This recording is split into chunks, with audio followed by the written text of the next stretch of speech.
بعدما تناقلت مختلف وسائل الإعلام في الفترة الأخيرة خبر رحيل رونالدو عن ريال مدريد والتوجه للدفاع عن قميص النادي الإيطالي يوفنتوس، أدت إلى صدور ردود أفعال تؤكد بدلائل مختلفة أن رونالدو باق في مدريد ولن يغادر. فتاك بشباك الخصوم قيصر في صفوف الملوك، مدمر للحراس محطم للأرقام، حاسم في الشدة ونجم في كل زمان ومكان، هكذا عهده عشاقه منذ زمن. فكيف للعقل اليوم أن يستوعب أنه سيرحل؟ وكيف للمدريدستا أن يشاهدوا نجمهم المدلل بقميص ناد آخر غير شعار الملك ريال مدريد؟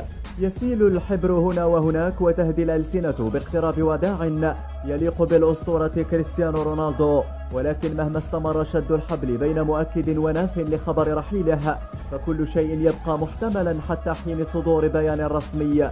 وإن كانت هناك أسباب تؤكد رحيل رونالدو عن ريال مدريد، كما تروج الصحف العالمية من قبيل مشاكل مع إدارة النادي وعدم الاستجابة لوعود الزيادة في راتبه، وحتى اعترافه أنه كان عاشقا ليوفنتوس منذ صغره، فثمة في الجهة المقابلة أسباب تؤكد بقاء رونالدو في مدريد.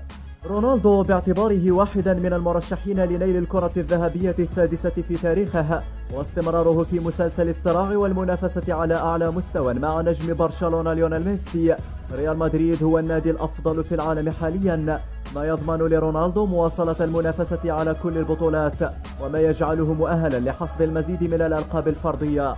المشاركة في نهائي السوبر الأوروبي سيمنح رونالدو نقاطا أكثر للظفر بجائزة الأفضل في أوروبا، والتي سبق وفاز بها 3 مرات. الجميع يعرف شغف رونالدو وشهيته في تحطيم الأرقام، واستمراره مع بطل أوروبا السبيل الأمثل لتكريسها.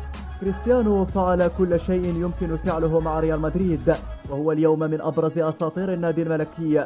قيمة الإيرادات الخيالية التي تتبع هذا الاسم الكبير سيكون من الفظاع السماح له بالرحيل مهما بلغت قيمة العقد. بعدما أسعد رونالدو الملايين من عشاقه وكتب اسمه بأحرف من ذهب في مجلدات التاريخ، هل حان الوقت ليرمي المنشفة أمامه ويرفع يداه ملوحا للوداع؟ وأي وداع ذاك الذي سيحرق قلوب المدريدستا؟ أم أنه سيبقى في مدريد ويضرب كل هذه الأخبار بعرض الحائط؟ وحقيقة كل هذا ستنفجر عما قريب.